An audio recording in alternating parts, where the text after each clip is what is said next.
Well, we're not used to being in front of the camera, are we, really? No, I feel like I'm reading the news. Well, happy Christmas Eve when this comes out, isn't it? It depends how much editing it requires. Probably lots.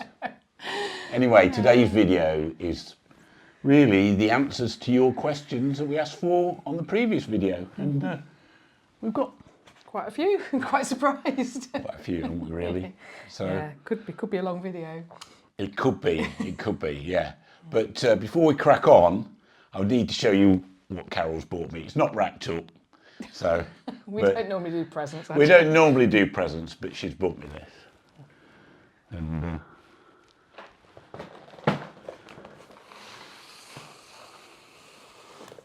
I don't know if you can see that. New MT10. It's an MT10 Lego. Yeah. That's going to keep us busy over Christmas. Yeah. 18 plus, so it must be tough. 18 plus. It's got 1,478 pieces. Yeah. It's like a big jigsaw, really, isn't it? Do you realise that's a new model, though? I know.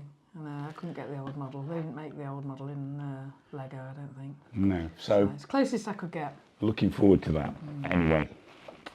Right, to the questions then. Questions, okay. And they're in no particular order, really. No, just as we've printed them off. Yeah, so. Yeah. Go on then.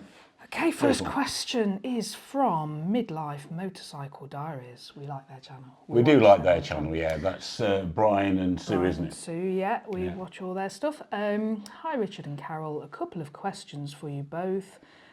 If money was no object, what bikes would you both choose? So we've been thinking about that, haven't we? It has been quite hard. I have decided that there's nothing else I would like better than my Triumph Street Triple. So even if I got all the money in the world, I don't think I'd change it. Is this a money no object question? It says, if money was no object, what bikes would you both choose? And I'd just have my Street Triple.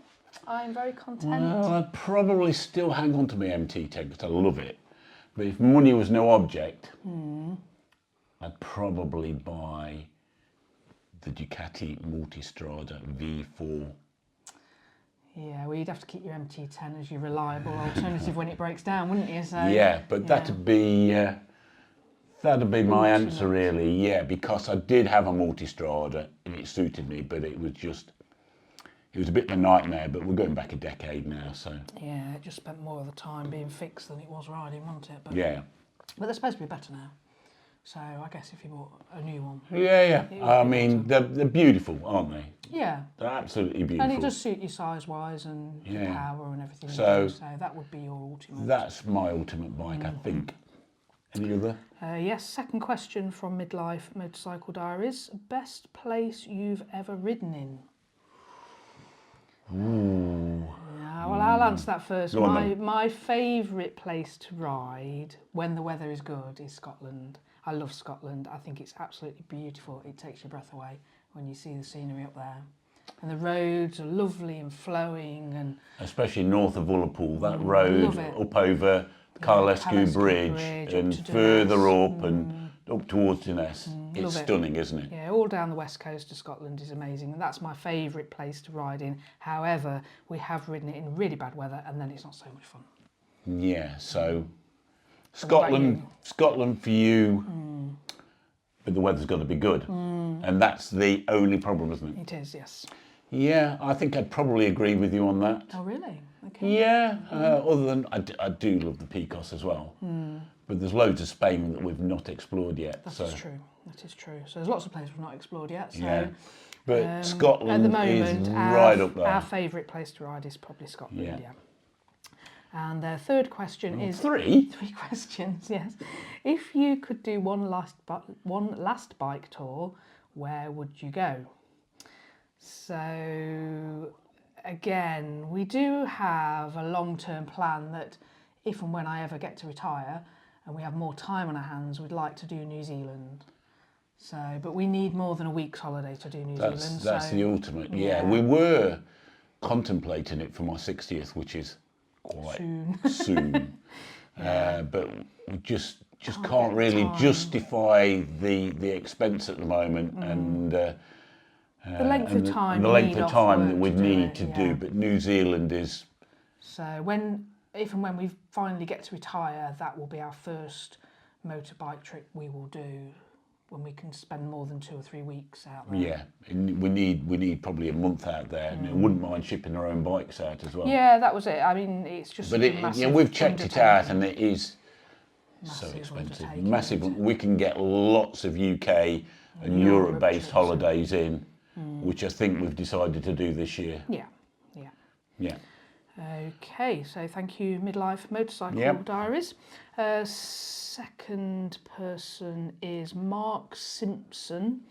Richard, you always surprise me by using your MT10 for touring. I have a 22 MT10, but my go-to bike is always my Tracer G900 GT. It's just more practical with panniers, etc. I've done some big 4,000 mile tours on the Tracer the last couple of years while the MT sits in the garage. You are also a lot taller than me, so I should fit the MT better. So that's why I'm surprised it suits you. Well, the MT10 isn't perfect, and it's certainly not the perfect touring machine, is it? No. And what he's riding there, the Tracer 900 GT, is probably the bike I should be riding. I think whenever it is a great bike. Yeah, and whenever you sit on one at shows, you always think, I really Yeah. should have one of these. No, a brilliant bike, brilliant engine. Yeah. You know, I've got that engine in my XSR, brilliant, and yeah, He agrees. I do agree, and you're right, and it doesn't make any logical sense why I'm touring on an MT10 with 120 mile max tank range, but the trouble is I absolutely love riding it. Yeah. And there's no other, you know, I did keep my previous bike, which is a Versys 1000. And For I did, just that reason, Yeah. you said that, that's what I you go had both touring on. bikes for a while. Yeah, not very long, because you didn't take the Versys out. It didn't go anywhere, no. You just enjoyed the MT too much. Yeah, and actually the MT10 is more comfortable for me than the Versys was. Right. So yeah. Although it seems to make logical sense. You're sticking yeah, with it. I know I don't probably look great on it. I'm a big guy, and it's a fairly compact bike, but I'm super comfortable. I can do 400, 500 mile days on it if we can find enough filling stations. There's always filling stations. Yeah, there is, and so that's the answer really. I just love my MT10, and I choose to take that over more sensible options. Okay, next question is from Grey Wolf. I think both of you would be excellent on live, really. Well, this is kind of this is a bit of a test, isn't it? So we're trying to do as few cuts as we can, but we're bound to cock up at some point where I'll have to put a cut in, We'll see. or where I need a loo or another beer. Oh dear. Okay. Right. The possible addition of a GS to the stable. That surprises me, given the outlay for purchase and upkeep. Would that mean Carol had to wait for her Street Triples replacement? Have a wonderful Christmas and New Year. Oh, you better answer that. Well, I mean, the idea of changing to a GS is only a tiny little idea at the moment, isn't it? You sat on one at the bike show Yeah, and, no, and thought it was feels great. it feels good, doesn't it? And it's got the and power it and- makes sense, and I think it's going to have quite a bit more performance. But you haven't made a decision to buy Oh one. no, and I'm loath to take one out in case I like it too much. Well, that's what happened with the MT10. That wasn't is it? exactly what happened with the MT10. Well, I've I'll just take one for a try. I've got no intention of buying one, had I? I was perfectly happy with my Versys, and I thought I'd just see what it's like, and I was hooked. And I mean, it's easy to buy bikes these days. There's so many ways of buying bikes, isn't there? You don't have to have the cash in the bank if necessary. No, I mean, so I don't it's think not a big thing these if days. I bought a GS, it would stop you. No, it wouldn't stop me upgrading. if I wanted to. But like I say, I have my dream bike. It's what I want. I don't want anything else. So if you wanted a GS, it's a possibility. I mean, I did change bikes quite often, You didn't did I? change Every bikes a 18 lot. months. Yeah, and we It's haven't. only just lately, really, I've been hooked on the Just MT10. lately, you've had the MT10 for 8 years nearly. Yeah, and I did supplement it with my gorgeous XSR Well, you've got that 900 as with a well. Velocity Moto kit, Yeah. which I do take out occasionally, but not very often. But yeah, really, over the last 8 years, we haven't spent anything on bikes really at all. No. So, and the longer we keep them, the more economic that is really. If Mm. you spread that depreciation over the period of time, it costs you next to Well, it nothing, kind of makes doesn't it? more sense, doesn't it? When you like the bikes that you've got. Yeah, why change it? You don't change it for the sake of it. You'd have to really, really love the GS. If I think the main thing is both of our bikes have been really reliable. Super reliable, which hasn't made us really start change. looking around. Yeah. So at the moment, we're happy really with what we've got, I think. So. Okay, next. Is that all those then? Next question is from, well, it's 5 Coley or Scully. Okay. It says, you two seem to get along well on bikes. I'm sure you bicker on the comms like we do. We've toured and ridden together since 2016. I passed my test in 2017. Hubby got back into biking in 2012. We both did our advanced tests with IAM as well. It really helped us make us better riders and anticipate other road users. Have you done any advanced training or would you consider it? Oh, that's an interesting one. Yeah, it is interesting. Yeah, I think we have thought about it. We haven't actually arranged any advanced training, but it would probably be a really good idea. It would be a good idea because I passed my test in 1980, and that was just riding around the block. You and never had any training? Didn't have any training, No. and I'd had field bikes around me mum and dad's farm, so I could ride a motorbike, but I was probably lacking a lot of skills. But over the years, I've ridden with some quite good people. Very good people who, when you follow really good riders and they give you a bit of feedback and... a guy I used to tour with a lot before you passed your test, a guy called Bill Roughton. He works for a training company in Nottingham, and I learned a lot from him. Yeah, following him, riding him. And he's probably saved my neck by giving me a few pointers. Yeah, because I was a bit leery, really. And the same riding with Martin and Jose in Gran Canaria. They're very good. They're very good, and they've spent some time pointing out. Only when you've asked for feedback. So we're not anti-advanced training. We probably should do it. It would probably make us better riders, but we haven't done as yet. No. So I think that's the answer. There's a lot of great groups out here, doing training. We just haven't got around to it. Yeah. So, but we are. I think we're reasonably careful now. And you've obviously done the proper training. Yeah, well, I passed your test. I had to do my CBT and then mod 2 and really riding with you've learned how to ride a bike properly, whereas I've just completely, made it up really. So that's that one. That's that. Okay, next question is from flatcapcaferacer, one of our favourite channels. Yeah, we like Jerry over in America, and if you don't follow him, he's the guy that races on the salt flats. He did have a bit of an accident over there. He did have a bit of an accident, but he survived and still with us. On a Rocket 3, and nearly at 1,000 subs. So I think he just needs another 20 odd people to subscribe. He's nearly there, so subs, check him out. He's one of the nicest guys you'd ever want to meet on YouTube, and he does do some interesting stuff, and he's got a nice collection of bikes. He's got a very nice collection of bikes, yes. Yeah. But anyway, what's his question? His question is, well, you asked who was the oldest subscriber. He says, at a touch over 70 years, I'm probably not your oldest viewer or subscriber. He's not? No, I don't think he is. He's not. But I'm probably in the ballpark. I'm always curious about past and current work histories and your favourite motorcycle experiences. Okay, So, shall we answer that first? Because he's got two parts. There's quite a few questions here, yes. Okay, so... he thinks we could do it live as well. Yeah, he does think we probably couldn't. Well, we're probably too chicken, really. So yes, past and current work histories. So my work history is I left school at 16, did a YTS in graphic design and photography, and then when I had the children, I didn't do that. I went part-time, and when I went part-time, I started doing accounts and payroll because I knew how to use a computer and nobody at the company knew how to use a computer. So I moved into that, and then I did some qualifications in accounts and payroll, and now I do that full time as a accounts manager at a company that builds staircases.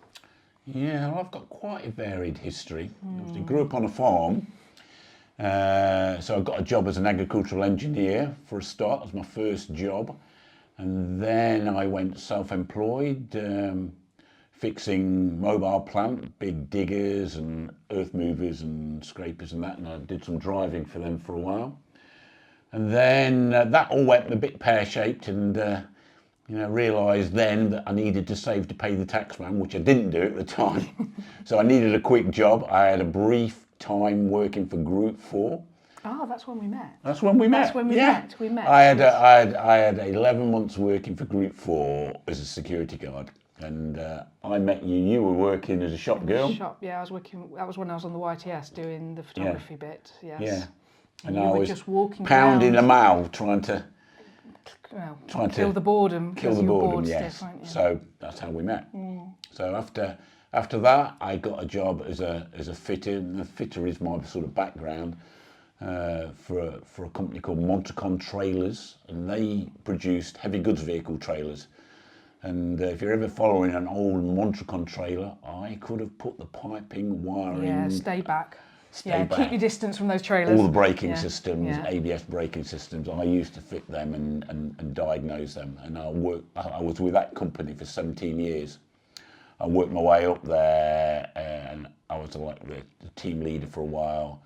And then I was the company's buyer after the buyer left in a bit of a panic. In a panic because he hadn't ordered everything. So that was a nightmare, but I got that job and I got that sorted for a while. And after that, they gave me the production manager's job. We've got about 100 people working there at the time. So really... And then it closed. It did close. It and closed. And you got made redundant. It closed after a big fire there. We burnt the guys on the night shift burnt the paint shop down, and really the writing was on the wall then. So I took the redundancy. And what did you spend that on? A motorbike. Yeah. And I bought. That was the Bandit. I bought myself a brand new 1200 Bandit for exactly what I got in my redundancy, which was about 5,300. Yeah. So yeah. Had a few other jobs after that. Yeah. I did what did I do? I worked for a timber truss manufacturer as a production manager for a while, and then I was a project manager for a company that kitted out vans for BT. So I did that for a year, and then I decided I just didn't want to work for anybody else, and set up my own landscaping business then. Yeah, you did do a lot of proper landscaping, patios, decks and all that sort of stuff. But quite heavy work. So yeah, that was probably 15 years ago. Yeah. And I've progressed that now that I don't want all the heavy work. So I just basically mow lawns and cut hedges look after people's gardens. You've got some lovely customers. It's the type of job you can do as you run up towards retirement, really. That is the plan. Yeah. And that's kind of why I've got a bit more time in the winter. Quite a bit more time. You're working full time through the winter, but I take some more time off, and that's why we get to go to Gran Canaria and that's why we like to get away during the winter. Yeah. So that's about it, really. That's it, really. That's my work history. Yeah. So, how do you choose your trips and adventures?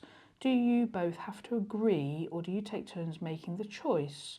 Do you both do the trip and route planning? Well, I tend to do the route planning, but as far as choosing where we go, it's usually that we've read an article or we've seen somebody go somewhere on YouTube and thought, oh, that looks great, or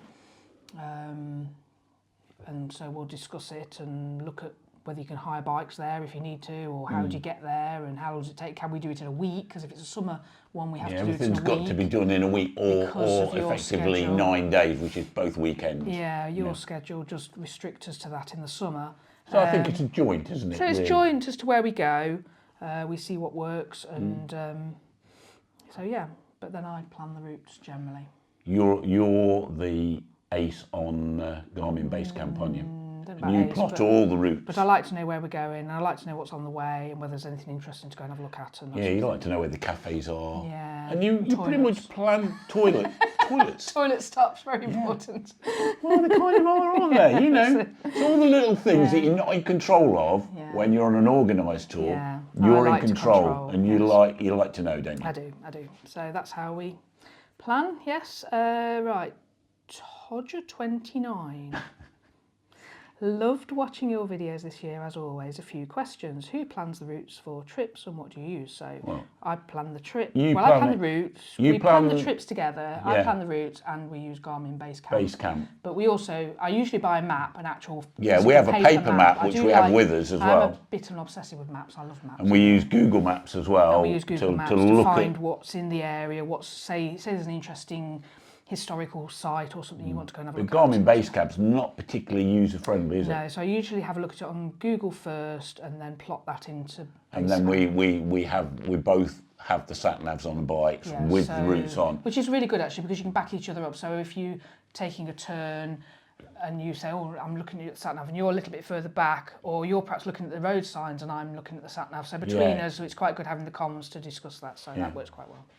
So next question, who does the editing and what do you use? So you do the editing. Well, that's my department. I do all the editing, and I've got a nice little setup in the spare bedroom upstairs, and a reasonably powerful computer. And I use Adobe Premiere Elements, which we're going to upgrade because we're having a few problems editing the stuff from this latest Action 4 that we're using. We're going to try and upgrade it. So we're going to upgrade that, but I think your version's 2020 at the moment. Yeah, so we're going to upgrade to 2023 or 4. Yeah, see if it works better. But I just use what I know. There's probably better editing software out there. Yeah, you're only self-taught. You've never had any tuition or anything No, like that. I mean, you're talking to a man here who'd had to go on a CLATE course through work, you know, that really to learn how to use a computer. So I know what I know. So hopefully I'm getting slightly better at it. How do you store the footage when you are away on trips? So we usually take my laptop with me, which is quite an old laptop really. It's just what we use for doing your work accounts on really, isn't it? So it's a fairly cheap old laptop, and we take a SDD drive, which SSD drive. Something else that is. SD drive, which is 1 terabyte. Yeah, the solid state drive. Little thing all about that long. SanDisk one, isn't it?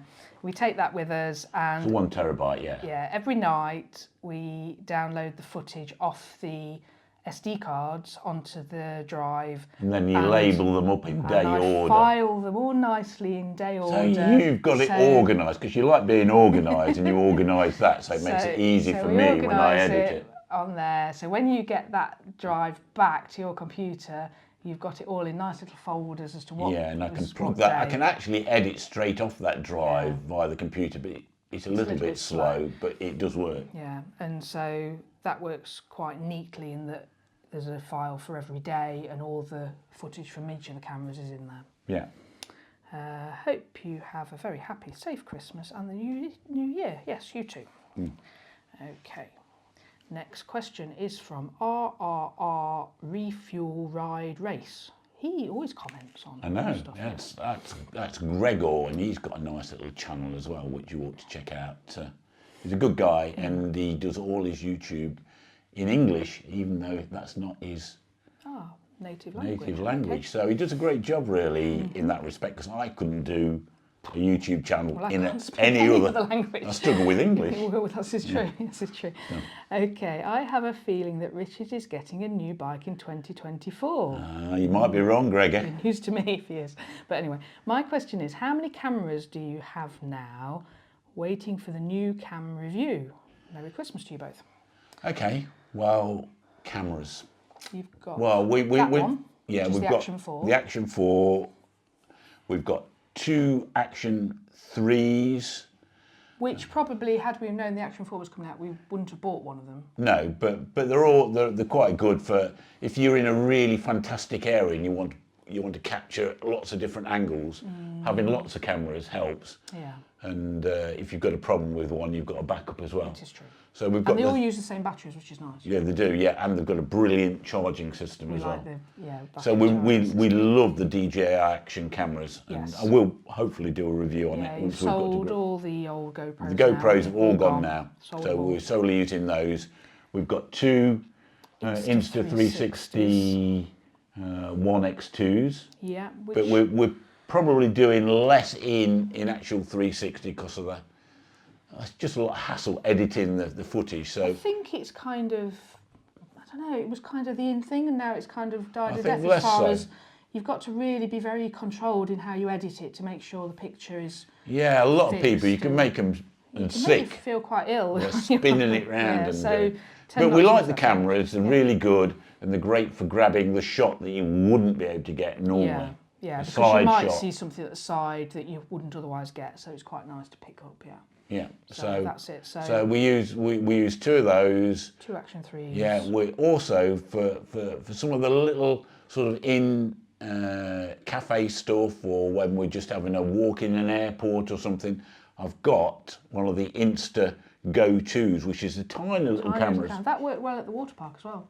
Yeah. I actually used that at the water park, and I actually elastic I banded couldn't it to my believe the finger. shots you got in the water park. I was quite careful how I edited that footage, mine, because I've got some weird angles. I did. No, that wasn't that pretty. that weren't Wasn't pretty. publishable, No, really. It wasn't pretty. But I was surprised how well it worked at the water park. That's a great little Yeah. camera. I do recommend them. Yeah. They're just brilliant and tiny. Yeah, Mark Travels uses it all the time for all his stuff, doesn't he? Yeah, Mark Travels. Yeah, it's another good YouTube channel that uses them. So we've got that, and we've got the drone as well, which is a DJI drone, which it's a flying camera, really, isn't it? I love the pictures you can get with that. Yeah, Yeah, it's fabulous. Really lovely. But more and more people seem to really dislike using the drones, around them. So we're quite careful where we use that. It tends to be only when there's nobody about. So that's the camera equipment, and we're pretty and the happy Rode with it. microphones as well. Yeah, we're fans of the Rode microphone. That's how we get a joint audio on the bikes as well. Yeah. So next question is from David Clay. Video and audio 100% spot on. Merry Christmas and Happy New Year to you both. Oh, Is next that question. it? Yeah. Well, Merry Christmas. Merry Christmas. Yes. Next question from Saddlebags73. Nice to see you both even off the bikes. In answer to your question regarding interesting places you should try, it's Ireland's west coast. We did enjoy your videos there. Saddlebags. If you've not watched Saddlebags, is it 73? Saddlebags 73, but 73. his Ireland tour was lovely. Yeah, he does some really good videos, and we definitely do need to go there. Yeah, we've not done Ireland. I think we do need to do Ireland. Yeah, and we've got no plans to do that at the moment. No, another couple that did a great job of the Ireland tour was Midlife We did Motorcycles. enjoy their videos. And they've got a reasonably current tour of the West Coast, which is well worth watching. It looked a bit like Scotland, didn't it? Yeah, I thought. They had a brilliant week for the first time they visited. Yeah, it was beautiful, wasn't it? Like Saddlebags did, he had a great week there. And then their second week weather. there, it rained virtually all the time. I think that's the trouble That's the trouble with Ireland and Scotland, isn't it? Weather, yeah. Yeah. My question, have you ever been touring abroad and thought, actually, I could live here? Oh, yes. I definitely could live in the Canary Islands in the winter. I would move out there in the winter and just come back here in the sort of summer. Obviously, you're restricted now on new movements. You'd have to get visas and stuff if you want to stay there longer than sort of 3 months. But Canary Islands, I could live in there. I mean, we'd love to be able to have the summer out here, then 3 months out in the Canaries, the worst of the winter. Yeah, that would be bliss. That would be our perfect. That'd be perfect. Yeah. So yes, we could live out there, but probably not all the time, because I'm not a fan of the real sort of hot temperatures that Canaries and Spain get in the summer. So there's still a lot to be said about England. Yeah. People call England a lot, but probably still wouldn't got a lot want to going live there for it. all the time. But yeah, certainly during the winter, I could leave the UK in the winter quite happily, I think. Yeah. Next question from Younger Oldie. Hi, both. Hope you're well. I'm sitting on the fence deciding on an Action 3 or 4. The 4 is supposed to have better gain adjustment over the 3. It does seem to, yeah. I prefer a wired mic as I have enough things to charge up as it is. There is a new DJI mic adapter out there for the 4 as well, which helps, but I think that fits the 3 too. A report on the difference from yourselves may give me the direction I need to go. We're not experts on these. We're only really experimenting on this one. Yeah, we still record our audio onto our Insta camera, but we would like to record it all onto this Action 4. But you took it out the other day, and I wasn't happy with the results, so I haven't published it. Yeah. But I watched Missenden Flyer's latest, I think it was a biker scram. Yeah, and I did ask him in the comments how he's getting on with it and what he was using. I think he got the Action 4 set to -8 dB, and he was using a Rode lavalier microphone, and he was getting quite good results with that. So we might invest in a Rode lavalier microphone and give it a go. So thank you, younger oldie. We will let you know. Yeah, we'll let you know, but we're not experts on that. We're not experts at the moment, but you know, it's a constant strive, isn't it, to get clean audio. And there's lots of options with the Action 4. DJI have got the DJI mic. Yeah. And which we'd really rather not buy because we've got these Rode microphones. Yeah, but DJI now have got the mic that comes with the Osmo Action. The one you hold that will connect wirelessly now. To that camera, so you can get your audio wirelessly without having the door open. So can you get 2? I don't know. I've not gone into it enough, but you know, they're certainly innovating with these cameras, and I'm you know, we really like the DJI stuff. It is very impressive. It's good. Very impressive, yeah. So NooBiker is our next question. Which one of you has been riding the longest, and did the other start riding so you could travel together? Well, yeah, you've been I mean, I've been riding long way.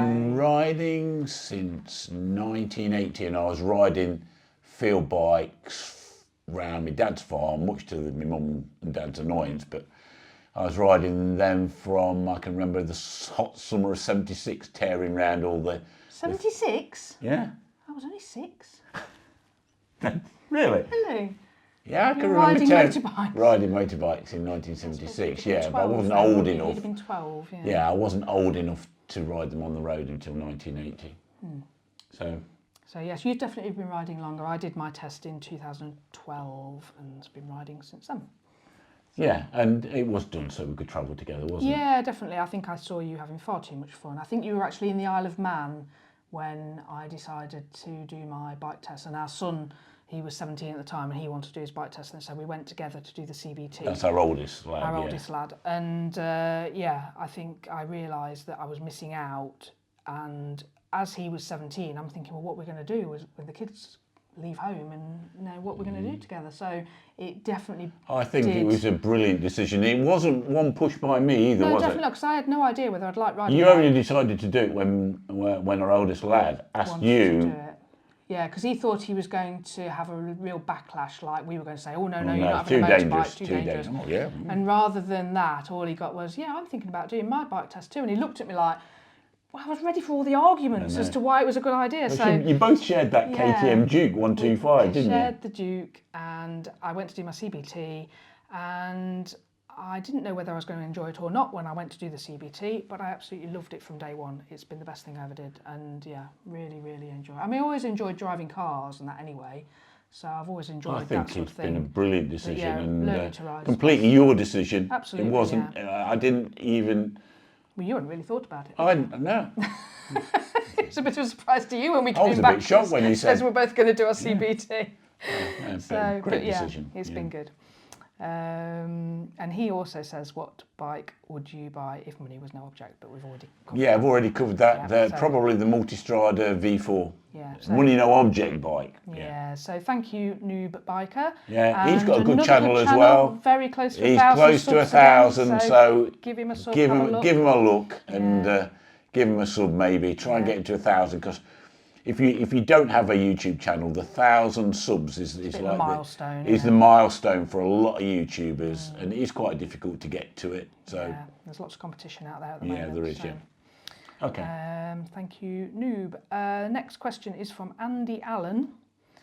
I treated myself to a new Christmas present. I bought a new Yamaha Tracer 9 GT Plus. That's a hell of a Christmas present. I love it. Yeah, it's a bit better than your MT10 Lego, isn't it? Anyway. Yeah. A bit more expensive as well. Plus, I took advantage of the 1,500 worth of extras. So I have a top box, front fog lights fitted amongst other items. I am a happy, mature biker. Love all your videos. Have a great Christmas and New Year. Randy, that's not really a question, is it? It's just telling us he's very pleased with his new purchase. Yeah. Have a great time with your bike. Yeah, I hope you can get some decent weather to have a run out on it, and I'm sure you'll enjoy it. Absolutely brilliant bike. It's a bike I should really be riding. But yeah, he also says we should do live, maybe next year. Hey. Well, this is kind of a... Well, it's a practice for being live, isn't it? Yeah, I don't know how long this video is going to go on, by the way. So if it does, did you make a note of what time we started? No, I didn't know. So if it does rattle on really long, I might cut it in two. Yeah. But we'll see. Or if the camera crashes or something stupid. Yeah, it doesn't like working inside. Actually, normally overheats. No, they do overheat a little bit inside occasionally. But anyway. Okay, next question from MRTPR. Hey guys, I'm looking into the DJI Action 4. It's Mr. TPR. It's MRTPR. Mr. TPR, yeah. And he's in Australia. And he's another YouTuber. Okay. Well, you know all these people. Mr. TPR. I think that's it. Hey guys. He's probably got the thing for being the furthest guy away, hasn't he? I think he probably has actually. He's in Australia, yeah. Shall I read the question? Yeah. Hey guys, I'm looking into the DJI Action 4. I have the 3 and the original and just love it. I am in South Australia. Yeah, he must be but only 58, so he's not the oldest. I ride... Nearly up with me, mate. I ride and my wife doesn't. What is the best bike you have owned? Well, that's question 1. What's the best bike you've owned? Best bike? That's going to be my MT10. That's why I still got it. Yeah, same with me, my Street Triple. I love it. Yeah, that's an easy one. How much time do you dedicate to your bikes and how do you fit it all in? The riding, filming, editing, etc. Pretty much all our spare time in the summer. Yeah. It's kind of all our weekend spare time. Yeah, we don't do much else, do we? Really, just ride. That's the beauty of you riding as well, though. Yes, yeah, it must be difficult we dedicate more time to it. Obviously, our children are grown up, and we don't have other. And me being self-employed as well, I can sneak some time in the week sometimes to do a bit of editing. Yeah. Excuse me. Can edit that out. I might edit that out. I might just leave it like we're live. I'm choking away because I've got some lurgy, but. Okay, love your channel, love watching your videos. Keep it up and have a great Christmas. Great Christmas to you too. He'll be having a warm Christmas, won't he? Oh, down there now. Yeah, it does make you think, doesn't it? There's him, and there's quite a few other Australian vloggers I watch. You watch at this time of year, especially. Chewy, I think I watch him, and there's 2 or 3 others. Sorry if I've not mentioned you, but right. Next question from Crumbly Mal. He always comments as well. Oh, Crumbly Mal's a stalwart of the comment section. It looks like it's quite a long... It is quite a long question, so let's read this out. Have a happy Christmas, guys, and a stonking new year. Cheers. A double barrel question. Do you both favour the same make of tyre on the bikes? And will you both be changing bikes in the next year? And if so, what will your preferences be in both practical terms if money was no object? We've covered the money no object, haven't we? Yeah, I think we've already answered that one really. Yeah. So tyres, yes, Michelin, we do favour the same tyres. I've got Road 6s on and I have as well. And I'm not sure if I prefer the 6 or the 5. I think I might prefer the 5s. I've got the 5s on my XSR and they're perfectly, I can't tell the difference. But they are good. If you have to go out in the wet, it does give you quite a bit of confidence into it. So confidence in the wet, I would say there's probably better fast dry weather tyres, but unless you're a fast person, you're not going to notice the difference. And you get some decent mileage, 6,000 or 7,000 miles at least, even on an MT10. So that would be our choice, yeah.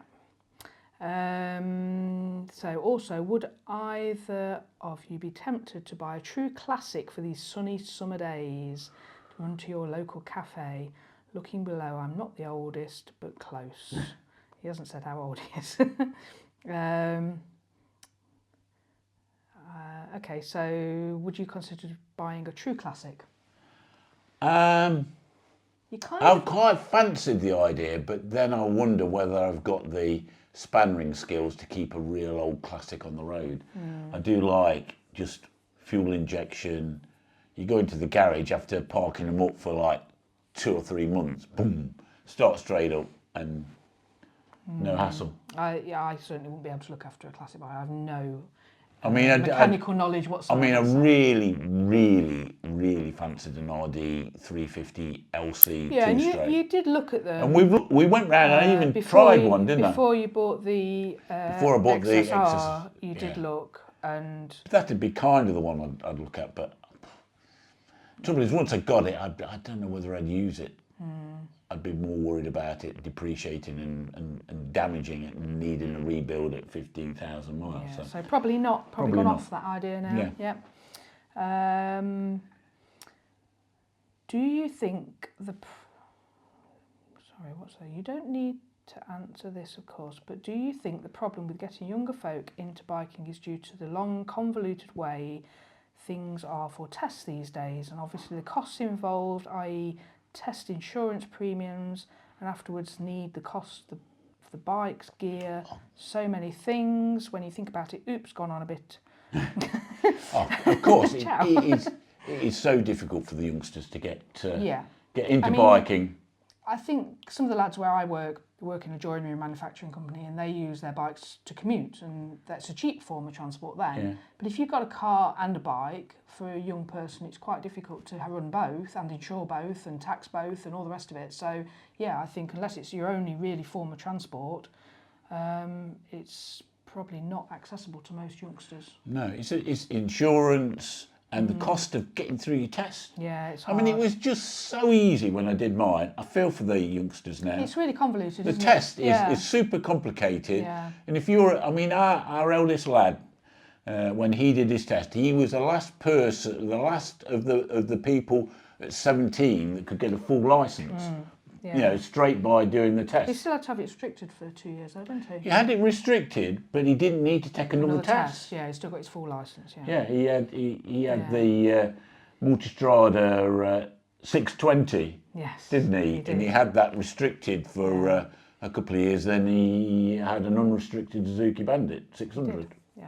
So That was a good little bike, yeah. good bike. Good. Yeah. So yes, it is far too difficult, and I don't think the current test is really fit for purpose. I don't think, you see these kids on these, scooters, 50cc scooters or whatever, zooming around. They haven't done their theory tests, they haven't done their hazard perception. They've done a CBT, which will last them 2 years. And they'll do a CBT but again. that's all they'll do, and they don't Yeah. actually take any proper tuition. So I don't think it's really fit for purpose, the current system. So it needs improving, but how, I don't know. They'll probably just make it more expensive. So thank you, Crumbly Mel. Next question, Jeremy Stott. Hi, Richard and Carol. Happy Christmas and all the best for the new year. We are a riding couple. When we met 20 years ago, discovered we both had full bike licences. That's handy, nice, isn't it? handy. Yeah, from our youth. So back to biking, and then purchased our bikes. I ride a Ducati Scrambler, hubby rides a Street Triple, and we ride together and also solo. My question is for Carol. You always seem to plan the routes and lead the riding. Is this something you prefer to do? We swap about and take turns. So yes, I think I do prefer, because I like to know where we're going. Bit of a control freak, I think. I think there is some of that, isn't there? I do like to know where I'm going. So I do find it difficult if I haven't planned the routes, and even if I haven't planned the routes and say we're going with a group of friends and they'll send me the routes, I study it so I know pretty much where we're going I to be think going. you like to know where the cafe stops are, Yeah. the fuel stops are, the loose stops. I don't like to miss anything as well. So if there was like some really interesting historical place on the way, if you haven't really studied it, you might miss If you haven't planned, It's a shame, yeah. isn't it then? You've Lots gone of people somewhere say, oh, you just go over there and you just ride and, and you discover. just put a postcode into your sat-nav or something. Yeah, but you we're miss not. so Yeah, much if you do that. want to make sure that if we're going to an area and we may only be in that area once, Yeah, I you want to check see out everything in that area. what's there. Yeah, so what's yeah, you're a interesting. planner. So they take turns to plan their routes. Hubby's question also for Carol. Hubby, Street Triple is hitting 30k. He thinks your mileage is similar. 35 or 36 yeah, now. You see very few for sale over that mileage, this is true. Yeah. So is it more viable just to keep the bike forever or sell it now? What are your plans? My plans are to keep it forever. Until at least until something major goes wrong. Yeah, I think if it let me down, I would want to change it because I don't want anything unreliable. But I mean, it's got all your touring kit on. It's got all the stuff on for your SW Motec bags. It's got the thing on for the top box. Yeah, so it's a third of a way to 100k. I reckon it can make 100k. But we've done the tests. We've done the tour around Triumph, and they showed you what they do to these engines. They testing really them. test them, yeah. And yeah, really, that engine, if you service it, look after it, don't ride it hard. I don't stress it when I ride. It's good. It's good for 100,000. Yeah, so we'll see. We'll find out how far. We'll find out, won't we? Yeah, but no, I have no plans to change it because I love it. And even if something did go wrong with it, I'd probably just buy another one. Might look at the 765, but I'd probably just buy another one. So my question for Richard, fuel anxiety. I feel your pain. So on the Ducati, she's got a 13.5 litre tank. Well, that's a ditty. But the fuel light comes on after 100 miles. That's I me. have considered carrying 2.5 litre fuel can. How about you? Well, in the garage, I've got two of those little red fuel cans, and I bought them when I bought the MT10 and the first tour of Scotland. I carried these two in the panniers, yeah. and I didn't use them. No, because there are more fuel stations in Scotland than you think. As long as you plan your routes properly. Yeah, and the beauty of Carol planning the route, she plans them around my fuel range. Yeah, 100-mile stops. And I'm pretty sure that wherever we're going, there's going to be a fuel stop just before I need it. We did have one problem in Spain where I'd planned a fuel stop, and then we got to that petrol station and it was all shut off. Well, that was France. That was in Chamonix, wasn't it? But there was one in Chamonix, but there was another one in Spain. So that's a bit panicky then when you think, oh, that's where we... Worst come to the worst, you can just go on your bike and I've always got my top box on, so we could always... And you'll do 170 miles on your tank. So we've got a little bit of a backup there. If we had to, I'd just have to leave you and go and fetch more fuel. But no... we have taken a siphon kit before. Yeah? So you could siphon fuel out of my bike to get you... We've not done that in the last few tours. We've never had to use it, no. We're pretty confident we can always find fuel. Yeah, so thank you, Jeremy Stott, for that. Yeah. That's Julie and Jeremy, sorry. Julie and Jeremy.